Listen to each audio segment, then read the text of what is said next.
pessoal! Bem-vindos à sua terceira aula de arte para os 7º anos. Olha, e o tema da aula de hoje é pintura. Então vem comigo, vamos olhar esses slides aqui. Vê, para começar a pintar, a gente precisa ter o que pintar, né? Então a gente sempre faz essa questão.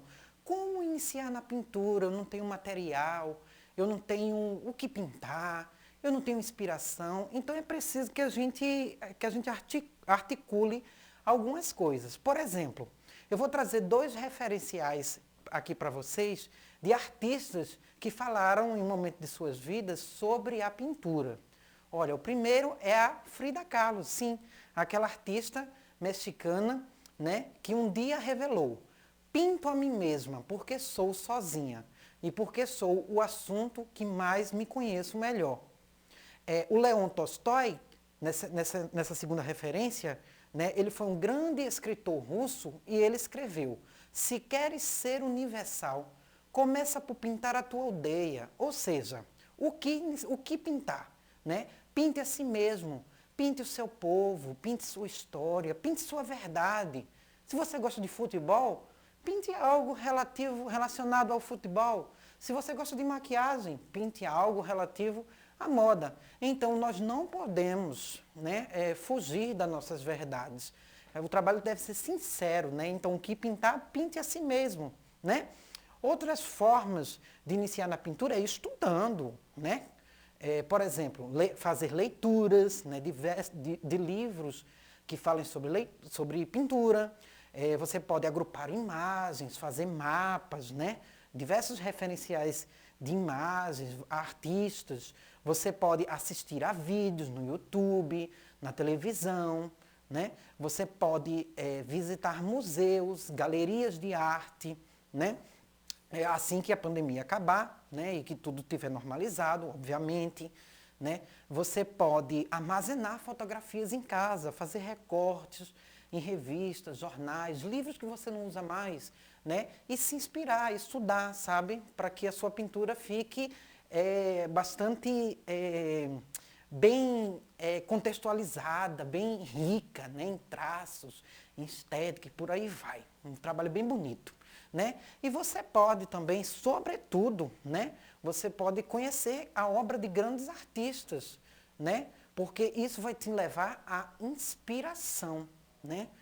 Por exemplo, eu trouxe aqui uma imagem do Wellington Virgulino, que foi um artista recifense, né, o nome da obra é Recordando, aí tem a imagem de um menino com uma pipa na mão. Né? É um trabalho que eu gosto muito da obra do Wellington Virgulino. Né? E ele esse trabalho, essa pintura é datada de 1987. Mas você pode gostar da obra de um outro artista. Então, ter esses referenciais é importante para que a gente possa se realizar na pintura. Então, é preciso estudar, é preciso se inspirar e é preciso se encontrar, né? Falar de si mesmo. Né? Então, para pintar também é preciso recursos materiais, né? Então é o que você vai, é a matéria com que você vai conseguir criar uma pintura. Por exemplo, o primeiro deles é a tinta, né? Você pode até pintar sem pincel, usando as mãos, mas sem tinta fica realmente muito difícil, né? Então a tinta, e existem diversos tipos de tinta, né? A primeira aqui, que a gente traz é a acrílica, que é uma tinta apropriada para plástico. Ela não custa muito caro não, mas é uma tinta que vai te ajudar a pintar superfícies plásticas. Tem muita gente que usa guache, né? Insiste em usar guache para pintar, por exemplo, isopor. Então vai ficar aquela pintura, né, não muito legal. A tinta acrílica, ela pinta plástico, ok?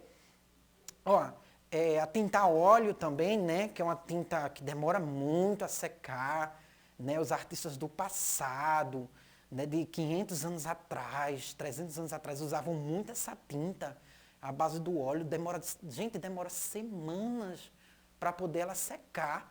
Então, assim, é uma tinta que a gente não vai usar, né, pelo menos eu não uso muito. né? Mas é uma tinta que era muito comum no passado, né? A tinta guache, que é aquela tinta que a gente usa na escola, apropriada para trabalhos escolares, porque ela não é tóxica, ela é muito, olha, legal, de boa, não causa nenhum dano à saúde, né? Usando corretamente, né, no papel, tá bem? A tinta nanquim, né, que é uma tinta preta, muito aguada, geralmente é colocada dentro de canetas, tá? E é utilizada também na feição de escrita criativa, né? Aqueles documentos históricos, sabe? Quando o artista molhava aquele pincel de pena na tinta nanquim e escrevia assim, naquela letra clássica, bem, né? Bem artística. Então a nanquim era nessa pegada, sabe? A tinta corporal, sim, essa sim é para o corpo, gente. É chamada de tinta a dedo. Então, se você for comprar uma tinta corporal, que também não é muito cara não, tá? Nesses atacados, você encontra facilmente, né? Então, a tinta corporal você pode usar no corpo e ela é muito diferente da guache, né? Muita gente usa guache no corpo, não é apropriada, tá? A corporal, sim, é a tinta apropriada. Vamos seguindo, olha, a tinta PVA, que é a tinta para artesanato, gente, para papelão, para cartolina, para pintar palito de picolé, por exemplo, sabe? Se você for usar guache para pintar esse tipo de superfície, não fica legal. Você vai ter que usar várias demãos, sabe? Então, a tinta PVA é para isso, sabe? Para você passar uma mão só e tá de boa, certo? Vamos lá, seguindo. Ó, a tinta aquarela. Parece um estojinho de maquiagem, né, gente? Você pega a tinta aquarela e você dilui em água. Por isso que o nome dela é aquarela, sabe? Ela é muito aguada, você coloca em grande quantidade de água e o papel fica bem úmido, mas fica com diversas camadas de cor. Tem que tomar cuidado para não furar o papel, né? Usando essa tinta, porque essa tinta, pense, essa tinta tem água. Vamos lá. Ó, os solventes e diluentes. Gente, solvente e diluente é uma coisa que a gente nunca usa quando vai pintar. Mas eles são importantes quando a tinta está, ó, virando pedra. A tinta está, ai meu Deus, a tinta está muito, muito seca, muito pasteurizada. Está parecendo aquela massa, né? Então, o solvente, que aí, no caso, a gente viu primeiro o óleo de linhaça e depois aí um diluente, né? Eles servem para isso, para essas tintas mais pastéis, que são difíceis de usar, secam rápido, né? No caso da guache, da aquarela, esses diluentes eles não funcionam, porque não é necessário, né? Ela já tem muita água, tá? Vamos seguindo, olha lá, o que tem aí nesse outro? A paleta, gente. Tem gente que tem gente que mistura a tinta na tampa, tem gente que pega um pedacinho de papel e coloca a tinta, né? Só que o mais indicado, gente, é você ter uma paleta. Por exemplo, essa paleta mais clássica aí, que é a paleta de madeira, né? Era uma paleta usada pelos artistas, por exemplo, do Renascimento, 400 anos atrás, né? E vocês sabiam que quem criou essa paleta com um buraquinho, eu acho que foi o Renoir, que foi um artista do período impressionista, né, 1870, né, e que ele tinha um problema de articulação nas mãos. Então ele teve a ideia, né, de furar um buraquinho para colocar o dedo dele, né, porque ele não conseguia mais pegar na paleta. Então isso ficou para o resto da história da humanidade, porque até hoje a gente vê as paletas assim, de madeira, né, ou em plástico mesmo, com um buraquinho para o polegar. Ok? Ó, e também tem as bandejas, né? A gente vê muita bandeja nas lojas de artesanato. Mas a bandeja, gente, por ser de plástico, ela não serve para algumas tintas. Por exemplo, você pega uma tinta acrílica, que é para plástico, e vai colocar numa bandeja dessa. Ela vai secar, gente, muito rapidamente. Não tem condições, né? Agora, a bandejinha, por ter essas covinhas, ela serve para tinta aquarela, que coloca muita água, sabe? ela consegue armazenar, separar essas tintas mais líquidas. A nanquim também, né? Que é aquela tinta de escrita, ela também funciona muito bem nessa bandeja plástica, né? E custa baratinho também. No centro do Recife tem muito. Os pincéis, gente. Pincel é uma maravilha. Tem uma diversidade enorme. Olha, o pincel chato, que é esse que a gente vê na maioria das papelarias, né? Você sempre encontra esse pincel amarelo, que é chamado também de pincel amarelo. A cerda dele não é pelo, é chamado de cerda, tá, gente? São retinhas. Então ele tem desde o bem grandão, né? O tamanho 24, até o tamanho 0, né? Só que ele não é indicado para fazer detalhes, gente. Porque ele é chapadinho assim, né? Ele é chato. Então, o indicado para fazer detalhes é o pincel redondo, que é esse que a gente vê aqui, né? O mais fininho, você consegue fazer uns detalhes bem pequenininhos. Por exemplo, esse raminho de flor aqui, né? Você consegue com esse pincel, com um pincel redondo. Mas existem muitos pincéis e a gente vai conhecer outros a partir de agora. Vamos lá, olha aí, ó. O pincel língua de gato, a linguinha de gato, redondinha, pronto. Ele é muito usado em tecido, gente, né? Na pintura de pano de prato, né? Tem muito o pincel língua de gato. Olha o outro pincel, o pincel leque. Olha que escandaloso esse pincel, gente. Nossa, ele fica bem, né? Ele é indicado para fazer efeitos de picotados, né? Bem, como se fosse uma chuva, né? Um efeito de chuva. Né? Ó, olha esse outro pincel aí, o pincel chanfrado. Meu Deus, professor, eu nunca vi falar desse pincel. Mas é um pincel que a ponta dele é assim, ó, na diagonal. Parece um marcador de texto, né? É muito indicado para fazer lettering, que é aquela arte da caligrafia criativa, né? Tá muito em alto o lettering, né? Ó. E esse outro aí, gente, vocês já viram esse pincel? Faca. Um pincel, né, com um formato de faca. Então ele é indicado para fazer esses desenhos assim, ó, como se fossem florzinhos, né? Com formatos mais arredondados. Gente, o suporte. Agora saindo do pincel, a gente vai começar os suportes. O suporte significa onde você vai pintar. Aí tem gente que diz, professor, não tenho condição de comprar uma tela, porque uma tela custa caro. Gente, você pode pintar papelão, vamos lá, papelão, papel, madeira, parede, eu só dei quatro aí. Mas existem muitos tipos de suporte.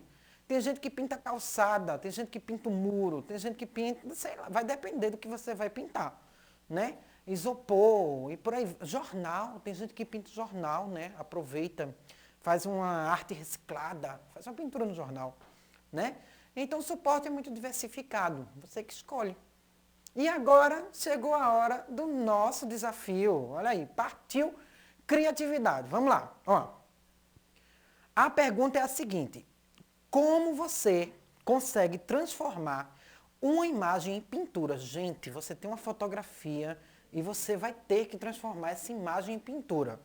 Vou mostrar uma técnica para vocês fazerem em casa, tá? Olha aí, ó, a malha quadriculada.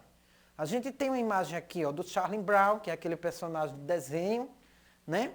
E você quer transformar essa imagem numa pintura, tá? Então você precisa ter uma régua e uma caneta em mãos e você vai quadricular essa imagem. Como você vai quadricular? Você pode quadricular colocar 4 quadrados na parte vertical e 4 quadrados, né, na parte horizontal, de tal forma que você consiga fazer a malha com o auxílio da régua. Aí em cima você nomeia, ó. Na horizontal você coloca 1, quadrado 2, quadrado 3, quadrado 4. E na vertical você coloca, né, o A, B, C e D. De tal forma que quando você pegar seu suporte, que pode ser a madeira, pode ser um papelão, pode ser um muro, se você for fazer um grafite, né? Você faça a mesma malha no seu suporte, ok? Então, se na fotografia que você deseja pintar, tem 4 quadrados na horizontal e 4 quadrados na vertical, você vai fazer 4 quadrados na horizontal e 4 quadrados na vertical no seu suporte. Então, a malha que você fez no desenho, você vai fazer no suporte para a pintura. Aí você vai pintar, você vai começar a desenhar quadrado por quadrado dessa malha, tá? Por exemplo, o quadrado 1, vocês veem aí, o quadrado 1, né? Aí você vê que tem só um pedacinho da cabeça do Charlie Brown, né? Um tracinho. Aí você vai transportar através do desenho para a malha. Olha aí. Aí aqui a gente já consegue ver, ó, que foi feito o tracinho, né? O tracinho. Aí, por exemplo, o quadrado 2. Aqui a gente tem um quadrado 2, o quadrado 2A, né? O quadrado 2A. Aí você vê que já tem um cabelinho do Charlie Brown, tem aqui o topo da cabeça, aí você vai realizar todos os traços que tem no quadrado 2 para o seu suporte, para a sua malha, né? Aí você já vê que já transportou. E assim você vai sucessivamente fazendo todos os outros, até chegar no desenho, mas você não chegou na pintura, ok? A pintura é simples, você vai escolher a tinta que você tiver para pintar. Olha lá, não pode colorir com lápis de cor, porque colorir não é a mesma coisa que pintar. Colorir é com lápis de cor, pintar é com pincel, pintura, tá bem? Então você vai escolher uma tinta que você tiver em casa.